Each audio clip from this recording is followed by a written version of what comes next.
Good afternoon and welcome to today's webinar, AI in the Classroom, which is part of our online learning series.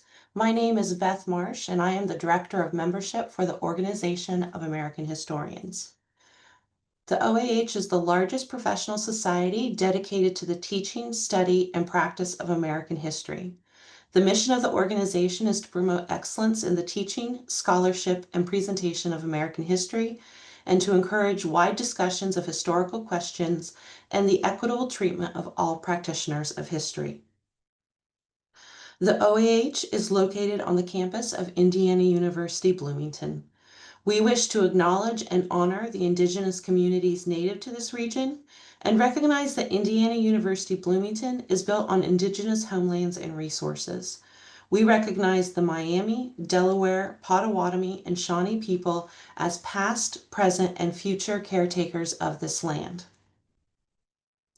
For today's webinar, we anticipate that you'll have a fair number of questions, so we ask that you please use the Q&A feature at the bottom of your screen rather than chat. If you want to chat with other people who are in the audience today, you can do that in the chat screen, or if you have any questions for me, you can do that there as well. And I would like to go ahead and introduce today's panelists. I'm going to stop sharing and let everybody come on screen. Our host today is Kariann Yokota. She is an associate professor of history at the University of Colorado, Denver. She received her PhD in history from the University of California, Los Angeles, and previously served as assistant professor of history and American studies at Yale University. She is the author of Unbecoming British, among other publications on topics of immigration and ethnicity. Emily Greenfield is a PhD candidate in history at Stanford University, studying American slavery and memory. Her work explores constructions of the past in public space. Previously, she worked as a producer for CBS News' Face the Nation and worked for the Thomas Jefferson Foundation at Monticello. Sally Hadden is a professor in the Department of History at Western Michigan University. She writes about and researches law and history in early America. She received both her PhD and JD from Harvard University and is the author of Slave Patrols, Law and Violence in Virginia and the Carolinas. Hadden teaches courses on topics ranging from legal history and colonial America to research methods and the Civil War. Clarence Jefferson Hall is an associate professor in the Department of History at Queensborough Community College of the City University of New York. He received his PhD in history from Stony Brook University. The author of A Prison in the Woods, Environment and Incarceration in New York's North Country, his research focuses on the intersectional histories of environment, race, and incarceration in the United States. Thank you all for joining us. Now I'm going to go ahead and turn everything over to Kariann and our panelists. Great. Thanks so much, Beth. That was a really nice introduction. And thanks to all of you who've come and joined us today. Beth has just told us that this is the highest attended webinar so far, and we're delighted. I think that your enthusiasm and our interest in this topic indicates the importance of discussing the role of AI in the classroom at this moment in history. And so I'm really delighted to serve as the mediator for this wonderful panel. I'm looking forward to hearing what my colleagues are going to say. So I'll open with the first question. But I wanted to, before I do that, I wanted to say that I want to stand in for all of you out there in the audience as somebody who is not an expert in this topic myself, but who's very curious and very open and aware that we have to learn more. In my university, and we'll talk later perhaps about how every institution is dealing with this new technology, but I'm lucky enough to have a colleague who is very up to speed on AI. So this colleague, Cameron Blevins, he's hosted some events but I've also attended a series of talks that are sponsored by the university, because I'm really curious to hear all of the debates that are going on and to learn more and to see how I'm going to have to change my teaching to meet this moment. So I wanted to just open as somebody who's super curious, and I just would like to hear all of the panelists' views on how AI has posed challenges in your own teaching. And I think you'll all have different answers. And I would love for you to specifically talk about how these challenges are defined by the type of class that you're teaching. I think that post-COVID, we've all had expanded our experiences of how we are conveying knowledge to our students. So if you've taught in person or an online synchronous or asynchronous course, how would that change the way AI has affected your teaching? And I will just go on who's first on my screen. So Sally, would you mind starting us off?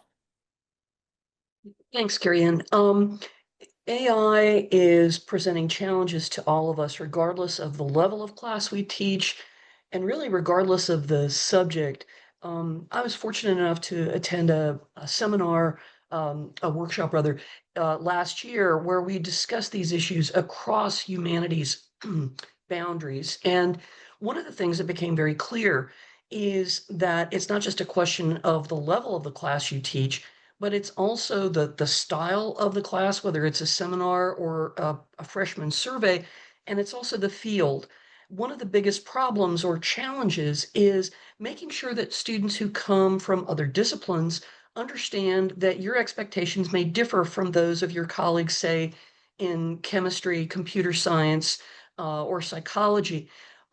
One of the things you need to do is put your policy in your syllabus. You need to then assume your students don't read your syllabus and discuss it on the first day. And then you also need to renew that conversation in the middle of the semester when you have big assignments coming up, and talk with students about what AI, not what it can do, talk about what it can't do. Because our students make assumptions that the internet tells them the truth. The internet searches will always give them complete answers. And the answer is that AI can't see things that aren't on the internet. And the first thing students have to learn is if it's not on the internet, AI can't see it. So that would be my answer. Great, thanks. And I know you'll have more to say, but it's a nice intro. Emily, you're next on my screen. Would you like to share a bit about what you're thinking on this topic? Sure. Good morning, everyone. I'm happy to be with you. And Kariann, you half stole my opening line because I was going to start by saying the word expert and AI makes me very nervous. I emphatically am not claiming that title. But what I will say is that I'm a graduate student at Stanford, and in that community, I've been in a peer mentoring role. So if I have expertise in this space, it's in sort of fielding questions and concerns about this subject and trying to help a community of graduate student teachers and faculty, in some cases, think about how to navigate this, right? So I will reflect back to this well-attended webinar that there are a lot of people thinking about this, that this is a kind of front of mind issue for graduate student teachers who are trying to figure out how to do this for the first time. And in terms of how it's changed in the classroom, I'm going to try to answer some of these questions in aggregate because I feel like I have the benefit of feedback from a lot of the teachers I've worked with. So I really liked what Sally had to say about students from other disciplines, because I think it touches on one of the things I wanted to offer for us to think about. And that's that I feel like AI sharpens issues that already existed in the humanities classroom in general and in the history classroom in particular. And for me, that kind of emphasizes two things in teaching. The first is about process, right? Like, how do we create a classroom where we are giving students the opportunity to think about what history is and how to do it? How do we create process-driven assignments so that we are moving students through the kind of skill set or toolkit of doing history instead of giving them an assignment that helps or encourages them to kind of opt into an easy answer? These are hard These are hard problems to tackle. Stanford's a 10-week quarter, but I think there are really interesting opportunities there. And the second thing, and this is another kind of one of these sharpening questions, right? We need to talk to students, in my opinion, about why history is valuable. What is this discipline? For an undergraduate in particular, what kind of skills can a history degree or classes in history offer you as you move into the world? And I think those dialogues are actually quite connected to this AI issue, because at the end of the day, our job as instructors is to convince a community of students that they want to do history a certain way. And the last thing I'll maybe put on our docket to talk about today, I do this too. So I say this from a place of empathy. I feel like it's really easy in these settings to slide into a conversation that's about AI and plagiarism. Like, that's the thing that scares that scares me as an instructor. I know that's the thing we're all thinking about as we construct syllabi. I wonder if there's also a place for us to think about pedagogical opportunity, and the ways that we might be thinking about this as a tool and not just a threat. And I'd be happy to think together with this group and to hear questions on that score as well. Great. So I'm taking notes, and I definitely want to go back to the idea of generative AI as a tool, not a threat, because I think all of us, or I'm assuming all of us and many of the people out there, we are grappling with this, right? And I wanted to just put it out to the group, this idea of post-plagiarism and how we have to rethink what we are, how we define it, how we define plagiarism. Is this the post-plagiarism era? Is that an outdated mode of thinking? But a lot of us have spent, I could speak for myself, our careers as students and then later as educators trying to avoid plagiarizing others, right? And then trying to give that knowledge to our students. What is plagiarism? Why it's wrong? Why we don't want to do that? And now I think AI is really calling this into question. The other thing about what Emily was saying, and I'm glad that we have someone who's currently a graduate student, and also I know from reading your bio, you have had experience in the public history realm, so we can bring that in as well. But we're all grappling with why history is valuable. So perhaps this new challenge, and I'm saying this to all of our colleagues out in the audience, the challenge of AI is forcing us or encouraging us or pushing us to answer this question, which we've all had to do anyway, right? So to reimagine or to redefine why what we're doing is important, why the humanities are crucial for society, and why specifically history is valuable. So I'll leave it at that and let Clarence join the conversation. Thanks for your patience, Clarence. Go ahead. Thank you, Kariann. Thanks to my colleagues here for their valuable insights. Really great points. I think I'll just take us on a little trip down memory lane for a moment. I remember 3 years ago when this first became an issue of concern in academia. It sort of just hit me one day. I was grading assignments, and then there was one that just stood out from all of the others. And I'm sure each of us here and people in the audience experienced something similar, where this technology started to become known to students and sort of started as a trickle, and of course now it's a flood. And I think we've all been sort of trying to adapt to the evolution of AI in real time, how students are using it, what our administration's views are of its use in our classrooms. And just going back to your original question, Carrie, and I do think, at least in my capacity as a community college professor, there is a really stark difference that I've been able to notice between how students in in-person classes understand AI and students in my online classes understand it. It's almost not an issue in my in-person classes. I go over with them, as Sally was mentioning, the constant reminders about how different professors have different understandings of its value and different expectations. And I think that after I sort of beat that drum a few times, they sort of do come to understand that an in-person class doesn't require them to go to an AI application, that I'm evaluating the work that they do in class. And unfortunately, one of the adaptations I've had to make is that I don't use our LMS to collect assignments in my in-person classes anymore, because that was one area where the AI was becoming an issue, and I was getting essays that were basically not even written by the students. So that's one change I've had to make in the asynchronous online classes that I teach, and we can maybe talk more about this later. I have had to basically change the class every semester, change the content, change the assignments, and it just seems that it is more of a challenge in those classes that students, for whatever reason, I don't really get to know them, so I'm not sure why, but students are more prone to use AI, and not in a really responsible way, but more just like copy and paste the question into AI, generate a response, copy and paste that answer into the LMS, and then submit it. And so maybe we can talk about ways to deal with that later on, but that's been my experience thus far.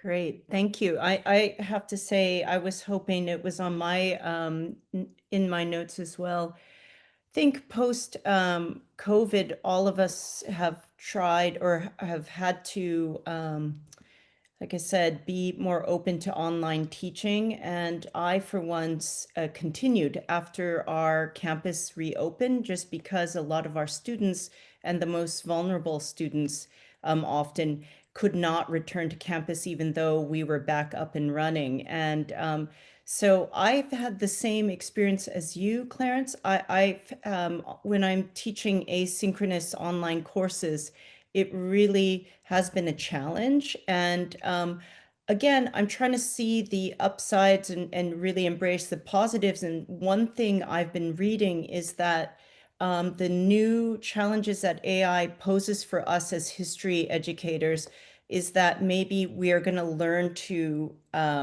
embrace or to encourage more face-to-face contact, group discussions, the human aspect. So that's one thing I've heard, is that, look, let AI do the processing things, and then, but the one thing it can't substitute in our classrooms is this kind of group learning, human interaction, creativity. But I'd love to know, how do we address that if you're teaching completely online? And then relatedly, I really love my students at CU Denver. I teach a lot of first-gen students. I also teach a lot of students who are not taking courses in their mother tongue, meaning they didn't grow up speaking English, and I am teaching my classes in English. So my question to the panel and to the audience would be, so I think AI could potentially be a leveling tool, but then how do you balance that with the challenges that online teaching and asynchronous classes pose? Does anybody have anything they might want to add? And then I'm also reading we have so many questions in the chat, so I'm gonna look there while the panelists comment, and we will get to your question. I'd just like to add here that we make assumptions about our students as digital natives, but while they are comfortable using, Discord or Tumblr or TikTok or whatever the platform might be, that doesn't necessarily mean that they're terribly sophisticated when it comes to understanding where the internet ends. That is to say, this is a conversation that Alex Lichtenstein has been asking in the chat about why not build your own primary source server and let the students use that. Well, first of all, I'd say that most professors are not going to have the time to try to do that. If I were a computer science professor, maybe I would, but as a historian, that's kind of beyond my skill set. one of the things that students have to basically be taught is that the internet can heighten and overemphasize certain kinds of results.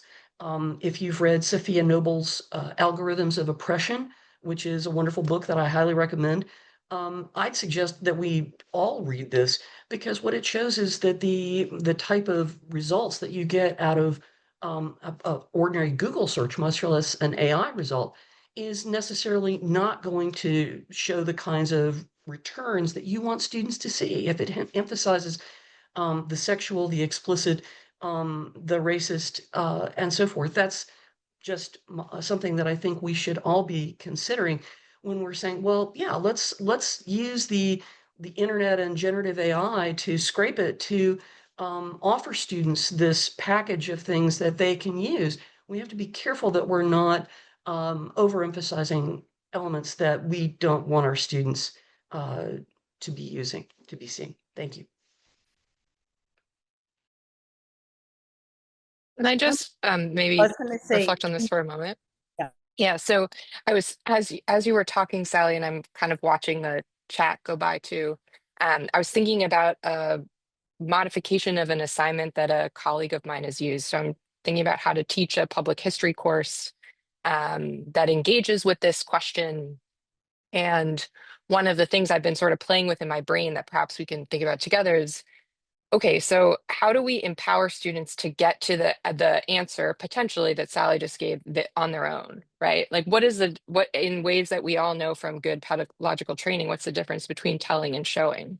And the assignment that I'm thinking about is a version of a kind of public history exhibit where students work with AI to write this exhibit, right? And so let's say this is an exhibit on my field of choice, right? Slavery and memory. And there are all kinds of interesting problems and opportunities that pop up, right? So there are limited images, for example, of enslaved people. AI doesn't have a problem with that potentially. So you end up having an exhibit that suggests all kinds of sources that don't exist. So that's piece number one.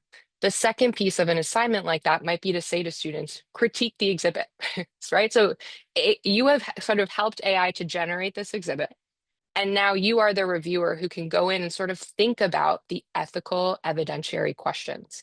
Obviously, this isn't the thing you do in the first week of class, but I'm kind of curious about the possibility of having students think with the tool and then think themselves and reflect back to you on its limitations or problems or the tweaks that they had to make to be able to get to a place that felt consistent with the sort of historical values evidence rules that you've put in place over the course of a quarter. So maybe something like a little bit more tactile for us to think about. I'll just hop in here and say I've tried 2 different AI assignments in a junior advanced level history class. One was to have the students take a standard prompt, go to 3 or 4 different AI engines and input the question, develop a list of primary sources about the American Revolution. And then the student's action is to assess what the AIs have come up with, because they're all different. And one of the questions that's also on there for me is, what are the AIs emphasizing? What are they missing? A different kind of assignment, which is more along the lines of what Emily has in mind, is to have the students read a book in detail, write an analytical book review, not a book report summary, but an analytical book review with a point of view, and then ask an AI to do the same thing with the same book, and then to write an assessment of the two, to basically compare what AI can turn out and what a human mind can turn out on the same sort of project. Thanks, Sally. I think what you are saying kind of gets to an audience member's question back to Emily. So Konstantinos asks Emily, what if the student tells AI, quote, write a critique of the following exhibit? So again, I think what Sally's saying, and then Clarence will get you in the conversation as well. Yeah, just quickly on this, right? Like then down the plagiarism rabbit hole we go, right? And I think my imperfect answer to this, I look forward to sitting in a webinar where someone gives me a better one, in the years to come, that I think we We continue to talk to students about why we do what we do. We talk to students about whether or not we use AI and kind of make that commitment in the way that we teach and in our own scholarship. And at some point, my answer, Constantine, to your valid question, is that I put my hands in the air and say, you know, this is there is sort of freedom on the part of the student here, and I've done the best that I can to create a set of assignments and opportunities to engage meaningfully with the work, and that's kind of all we can do. Yeah, and thank you, Emily, for the follow-up. And Clarence, can you, so Konstantinos wrote a follow-up to the follow-up, which I think you can help us answer. So he's saying the main problem with AI is online teaching, because in-person classes could always be in-class handwritten blue book exams and classroom discussions, etc. But I think you've had experience teaching online, correct? So could you speak to that? Sure, we never stopped teaching online post-COVID, so that's just become part of our schedule every year. Right, like I mentioned before, I've had to sort of go back to, you know, it feels like the 1980s now in my classes. It's like everything is pen and paper, pencils, discussion-based classes, actually really rich classroom environment without the technology. I use my PowerPoint slides, but and sometimes we use the screen to watch short film or listen to some music. But other than that, it's really discussion oriented and open notes, assignments in class, no memorization. But I am, and I'm very consistent with this with the students, telling them that I'm evaluating you based on what you do in this room. I'm not evaluating you based on what you can find on a website. I want you to use the intelligence that you have in your head, not the intelligence that was produced by a machine. And most students, as I say, they get it, and I don't really have any problems. The online asynchronous courses, as I say, it's just a constant game of catch up, just like every semester, almost begging people to please do the work honestly, do what I'm asking you to do. Please don't resort to using these tools in a way that's not actually teaching you anything. And it's just, it's very hard. And I'll just mention this briefly. The level of support that we've gotten from our administration, both at our college and at the level of our university, has been inconsistent at best. And that's another challenge, because students do come to me every semester, and something that Sally pointed out before, and they'll say, well, my other professors don't think this is a problem. So it's like I become the bad guy. And I have to sort of explain to them the value of, as Emily was pointing out, doing history is a process, and that it requires an investment of time and energy and thought. And that if you just type something into an AI application and an answer is turned out and you turn that in, then that kills what we're trying to do in class. So yeah, there's a very sharp difference between the in-person class experience now and the online asynchronous experience. Thank you. And I think there's so much more. We could have a whole webinar just on that. I think that's, I promise everybody in the audience, we are reading your comments. And as you were speaking, Clarence, we had 27 new messages that's coming through. I think all of us agree that we do not want to spend our lives, or at least I speak for myself, but also a lot of people on the chat, and that we didn't sign up to be the police, right? So many people are saying, like, I don't want to catch students. I was gonna share Patrick's question back at 10:23 about instructors should be less interested in catching students using AI in a prohibited manner and more interested in crafting assignments that force students to use it productively. But then we've talked about the special challenges that different class formulations, i.e. asynchronous online courses, pose. So I think that's something that we need to evaluate further. It's hard. Everybody, I thought I told students that I love history so much that if you don't love history, I believe it's because you probably had a teacher back in the bad old days that made you memorize dates for no reason, or you didn't know why. And that I promised my students I would never, in an exam, make them memorize a date, right? So they'd write dates in their essays, but they wouldn't. And then when I went to open note books, open note tests for my online courses, because I didn't know how you would ever like police that. I thought I was being really like going with the times, you know, talking about how it's not about memorization. Remember when we all, or I did, we were thinking, well, is Wikipedia cheating? I said, well, nobody is going to have to memorize a date, or we will use, we'll check it first. So where are we? And are we back again every time there's a new technology? We think, I mean, do we have a problem using spell check now? No.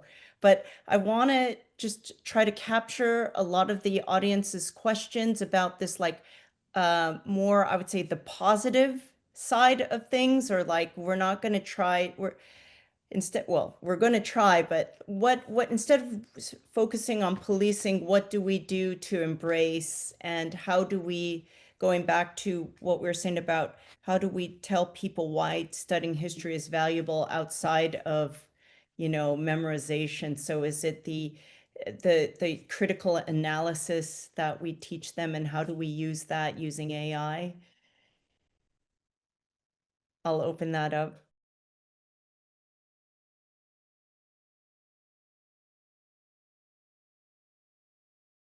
I mean, I can get us started maybe on that somewhat difficult question. So I've been watching this chat.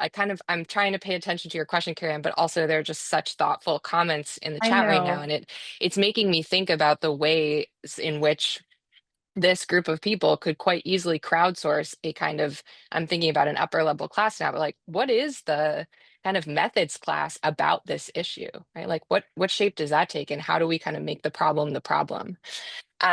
So just a couple of things. There is what I have found to be a really helpful openly available source from Stanford, which is through Stanford's Teaching Commons, and it's an AI teaching guide. And it sort of thinks about different kinds of AI literacy. So the functional literacy, like, do we as instructors know how to use these tools? Pedagogical literacy, do you know how to teach with them? The kind of ethical literacy of what we do in these moments where we're worried about how students are using AI. And I offer this in answer to your question, Kariann, because in this set of modules, they're also giving you really thoughtful and easy to digest sources, some of which I made note of as things I might teach in a class. So maybe my more succinct answer is to say, what might we be assigning students? Like, what is the article that students could read so that we can have this conversation, a version of this conversation in the classroom, right? To say kind of what are the challenges and opportunities with this?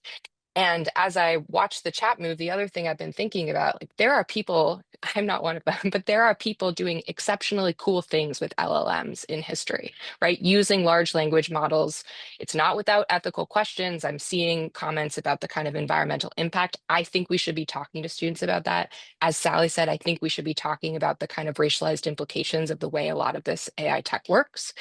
But can we give students an example of what it looks like to do this in a rigorous way, right? How does a historian use these tools in ways that are interesting and complicated?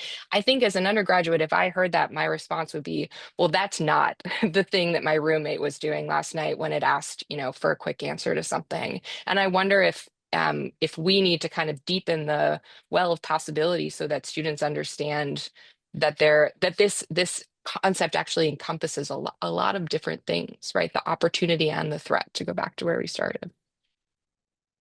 I just hop in I'm going to here and drop this say, resource into the chat. Yeah. Great, thank you. I was going to ask. drop in the issue that Mary Dudziak, I think, was the first person to raise in the chat, and that is about the environmental consequences. And there are plenty of articles out there now that discuss what server farms and data centers are doing to the communities where they're being dropped into. Basically, large companies are buying up plots of land in fairly small towns where they're lucky and happy to have big prominent name employers come to town, but then they run out of water. Their prices for their electricity go up. There are brownouts. One of the things we have to, I think, Emily, you're absolutely right. I think we need to teach our students about what are the environmental costs of doing AI, even doing it passively. One of the things you may not realize is that when you do a search in Google, you're effectively training its LLM every single time. And if you want to turn off AI from every single Google search that you do, you just add negative AI at the end of your search, and then it won't be using environmental resources every single time that it's simply doing a simple Google search to find your answer. But we need to talk with students about what's happening, not just to their brain, the psychology, the changes in cognition that we now think AI is beginning to introduce. We also need to talk to them about its impact on the planet. Great, thanks. And I'm trying to keep up with the chat as well. Beth is being great, and she sent me she's sending me some notes. She said Rachel Boyle has written, I've also learned from online asynchronous students that they use Gen AI to brainstorm or refine their ideas, but still try to write original material. So the use AI or don't use AI binary doesn't always fit how students are using the tools. And I agree. And I think that goes back to what we first talked about. We were talking about sharing how we write our AI policy on our syllabi. And I think, yes, on, how do we encourage transparency in order to allow our students to be honest with us about how they're using, what are the best, I think we're all struggling to define best practices for the use of AI in the classroom, and then maybe how to enforce it, although we don't want to be plagiarism or post-plagiarism police. I love alliteration.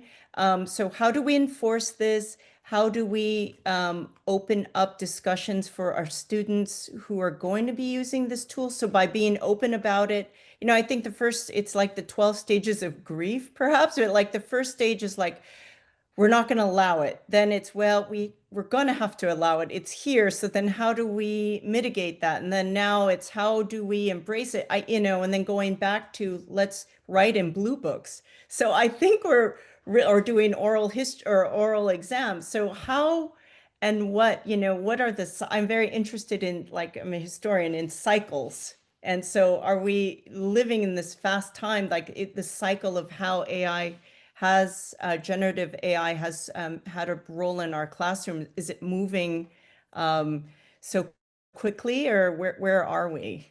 I know, and then that's not really a question, but I guess I'm opening it up to our panelists to talk about, like, how you're using it or how you see the future. Can I say a couple words about this? I think, and I've spoken with students about this when they've come to me to talk about it, differentiating between AI as a source of just basic information and then AI as a tool that one can use to do an assignment. Because I think that as a starting point for just locating basic information, it can be a starting point. But I've told students, and I think in the preparation for this event, we had some back and forth about this, that if that's your starting point, that's fine, but you then have to go to a published resource, an article, monograph, some primary source to buttress whatever you found using the AI application. So I think that it's sort of like becoming the new Wikipedia, I guess, in a way, minus the huge list of sources at the end.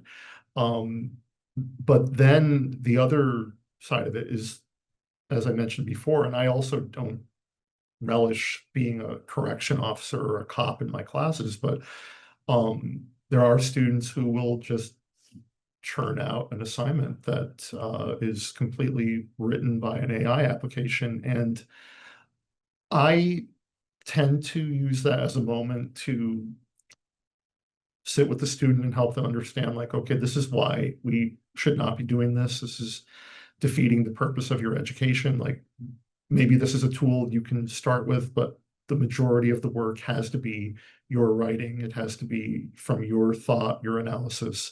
So I think thinking about AI not as just one big thing, but as two sort of separate technologies, one for information, one for writing, I think has helped me, and is also, when it's come up in class with students, it's helped them to better understand its potential pitfalls, but its potential uses as well. Well, and I'm just checking the chat, and Alexandra Nicholas is saying, are people assuming that AI information is accurate? So perhaps it's something like we are teaching our students to be critical consumers of various types of primary research.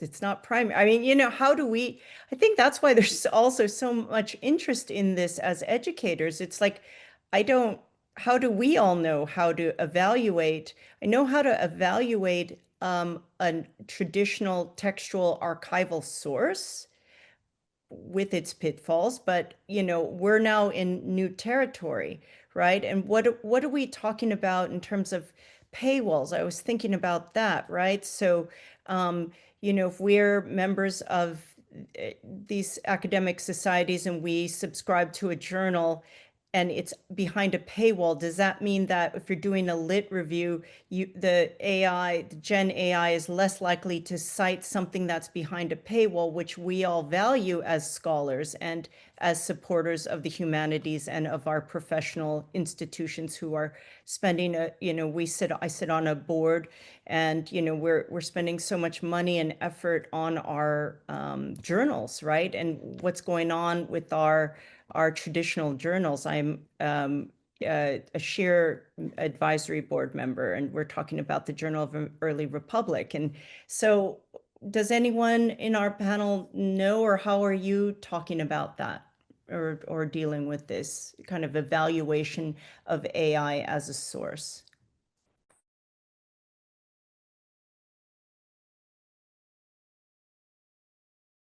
I often say this to folks who don't do what we do, right? Like, I'm constantly humbled by the fact that brilliant undergraduate students at Stanford need a protected session about how we source, about what a footnote is, right? This is, like, to me, in my teaching experience, a critical kind of function of the class. What do we as historians do when we are using somebody else's ideas in our own writing? And this isn't a perfect or particularly creative answer to your question, Kariann, but I do think that is the place to start. And I've been thinking about whether one way to say this to an undergraduate who is taking their first humanities course is to say, you know, we need to be able to follow your work the way that we need to be able to follow your work when you read an article. So I need to know where you're using AI and what AI has told you. And I think the second sort of question here that's more problematic and also more interesting is, like, is that enough, right? Or do we say to our students, and you need to know, right? Like, you need to take the next step and understand where the information that you've pulled from whatever you're using, like, you need a better origin source. And often that exercise makes the thing fall apart. So I was talking to a colleague the other day who had assigned Bruce Levine's wonderful Half Slave, Half Free in a Civil War course.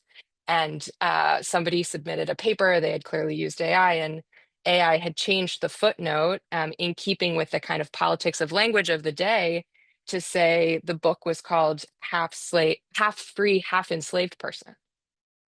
You're like, okay, so, right, it's at one level kind of a funny gotcha moment, and at another level helps us understand that if that is the way that a student's using AI, you can't actually pull this back far enough, pull the layers back far enough so that they can talk to you about original sources. But I do think that's the place to start, is to say, like, what is the anatomy of a footnote? How do we do this? Why do we do it? And to put in place, to get us back to where we started with kind of syllabus guidance, to put in place your set of norms in a classroom and to stick to them. And I saw a couple questions on this point. I have used, HNet has a crowdsourced syllabus page where people are dropping in their answers on the AI question, and we made that available to student teachers. I think it's quite helpful because you get the full range from, like, this will never be used in my classroom to I'm excited about the possibilities. So that might be a place for people to go to think. Great. Thanks, Emily. I really appreciate you sharing these resources with us. And there have been people in the chat and in our audience who are asking similar questions. One person said, how can we use AI in our own research? Here's a question from Alex Lichtenstein. Yes, to Alexis M's points, AI can be a real time saver for some of our more onerous tasks. Once we learn how to, quote, think with it, to use it as a research tool ourselves, we'll have a better idea how to teach it. Remember the shift from card catalog to digital library catalog? My graying generation had to become experts on that before teaching students how to do it. And Alex, I will say, yes, I love the card catalog as artifact and as tool. So I think that's interesting. I was thinking as I was preparing for this webinar about how we are being transparent in our own, both our own writing and our own evaluation of others' writing when we are serving, for instance, as referees, readers, writing readers' reports, right? So I wouldn't have a problem, and I've seen many of us write thanks to our editors, like editors of journals, editors at our press, who've refined our thinking. But I don't know how I would feel as both a reader and as an author if someone said, and thank you to AI for really making this a much better study. So how are we all okay with that? Also, if a quantitative historian had used a calculator or they're not using calculators. Sorry to all of the quantitative historians out there. I'm sure you're using some computer program to crunch your numbers. I wouldn't have a problem with that either. So how do we, I think these questions are getting at the fact that we have to understand our relationship to our own work before presenting historical research and writing to our students and evaluating them. We haven't even talked about evaluation yet, right? So how do we grade? And I had heard somebody who used as an exercise, they told their students to write something using AI and then have AI grade it. And there's a known thing that AI just grades with B's and B pluses. I don't know if you've all heard that as well, but I don't know. It just brings up a lot of things. So panelists, does any of that strike any chords with you? I think you're right. We do need to be honest with our students about how we intend to use AI for our own work as well as for our teaching. I noticed in the chat that someone talked about how they had taken the PowerPoint they had created and used AI effectively to create summaries, which yeah, absolutely, as the commenter mentioned, it would have completely changed my experience as an assistant professor.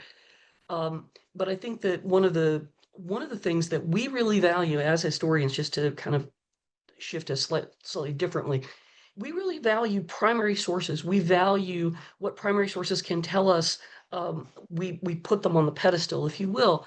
And the difficulty that AI continues to have and will have for the longest time is that over 90% of all the material that's out in archives is not online. It hasn't been digitized, it hasn't been transcribed. Maybe that will change. It's possible that with better OCR, we will have digitized versions of materials from archives that we just haven't had up to now. But I think one of the things we can do to help our students appreciate what it is we do, Emily, with our work, is to give them that primary source, put it in front of them, and ask them to look at it and analyze it and come up with, questions and insights in real time, and then figure out how to cite it. Thanks, Right. Sally. Yeah, Clarence, do you have anything to add? Just a quick point, just building on Sally's point about primary sources. Kathleen Brosnan, who I know who teaches at the University of Oklahoma, I was in a meeting with her a couple weeks ago, and she told me that several indigenous groups in Oklahoma asked museums at the University of Oklahoma to remove digitized artifacts that were on their servers because they did not want AI scraping that material and basically assimilating it into their pile of data that can be used by anyone. So there's definitely a major sort of issue there with primary sources that are owned by indigenous nations in the US that had made them available to the public online, but are now taking them back as a way to prevent their misuse. And there was another point I was going to make, but it just flew away. So I'm just going to stop there. I'm sorry, Clarence. I'm sure I'll come back to you as soon as we end the chat. I'm reading, so I would encourage everybody to read the chat. I think people are asking if we're going to share the transcript of the chat, and I'll leave that up to Beth, who is going to share some of the resources. But we have Lindsay Maxwell, who is recommending some resources, as well as Selena Chow from the California State University system. Oh, and she works at UC, but she's sharing some resources. But I think we'll work to summarize some of the resources and comments in the chat that could be useful for everybody, because we have so many great questions. Panelists, are you following the chat? Is there anything that while I was talking, you might want to emphasize or just bring up before we run out of time, because we're coming to that hour and it really went by fast and we haven't even begun to scratch the surface. There was a comment that said we all should get us a leave to educate ourselves on AI, and I couldn't agree more, as we've seen. So hopefully this will be the start of ongoing discussions sponsored by the OAH, but maybe I should let our wonderful panelists kind of give some closing thoughts or remarks as you wish.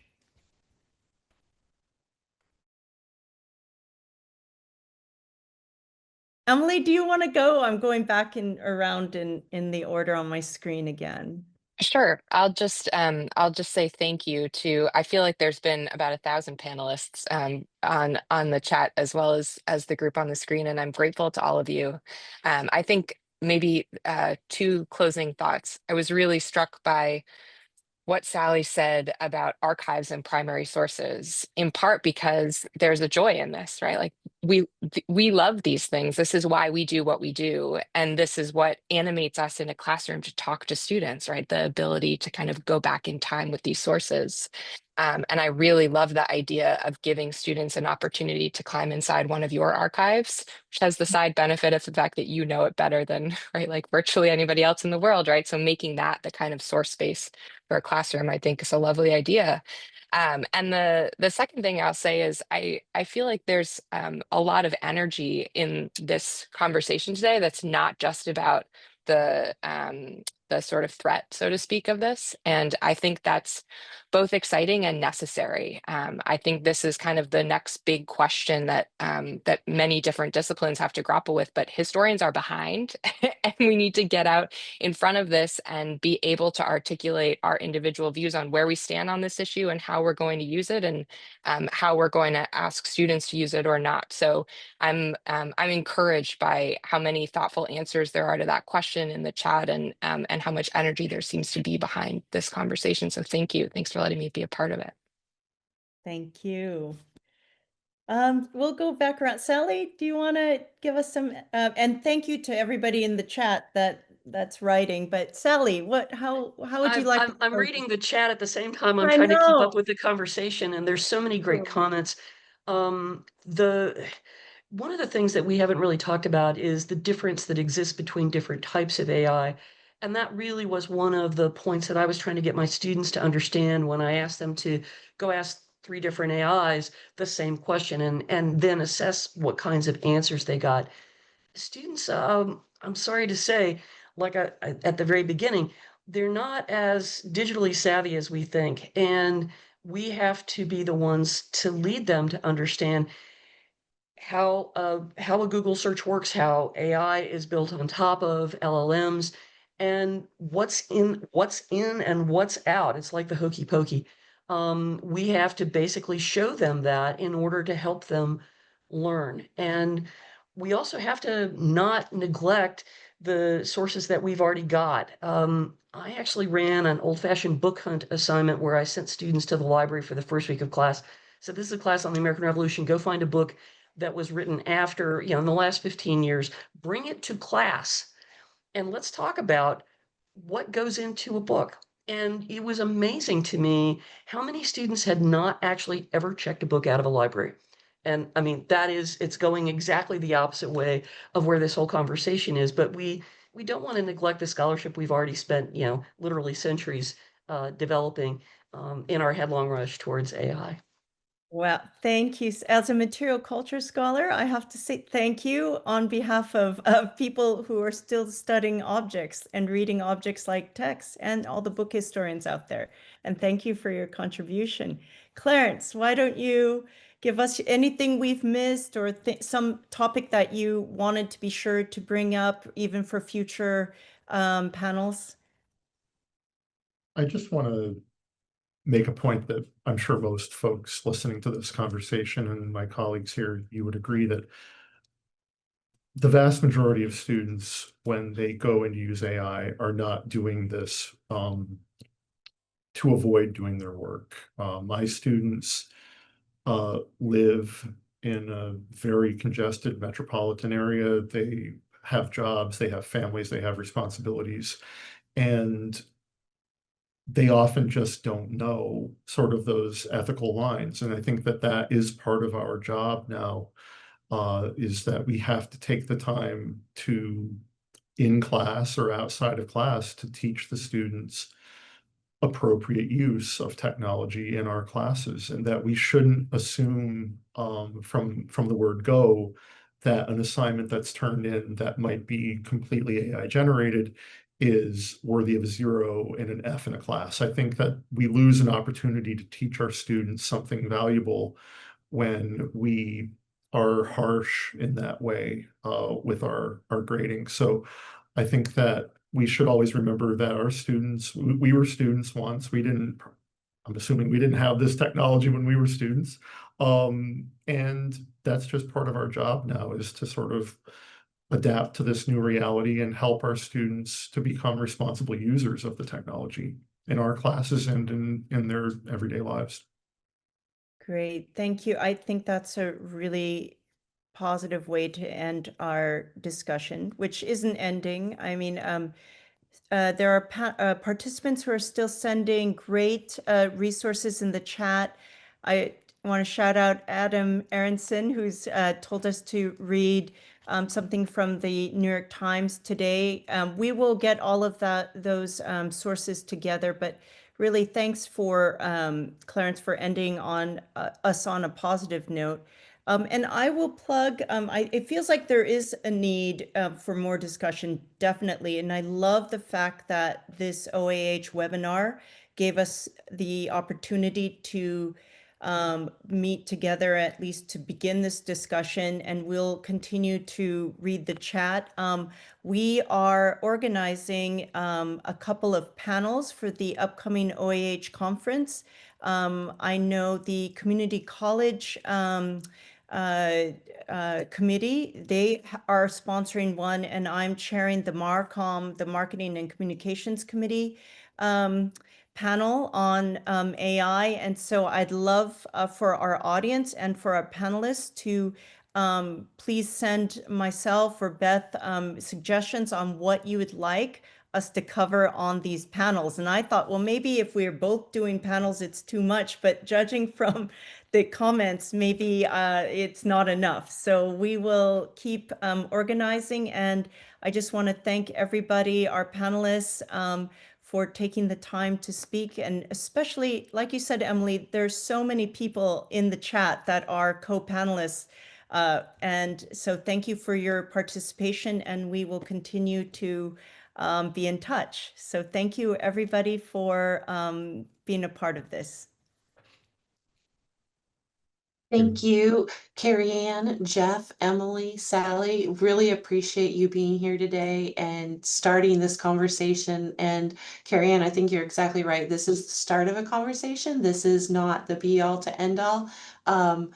A number of people have asked about getting a summary or a transcript of the chat. I will be working on putting that together and sharing it with both people who attended and those who registered but were unable to attend.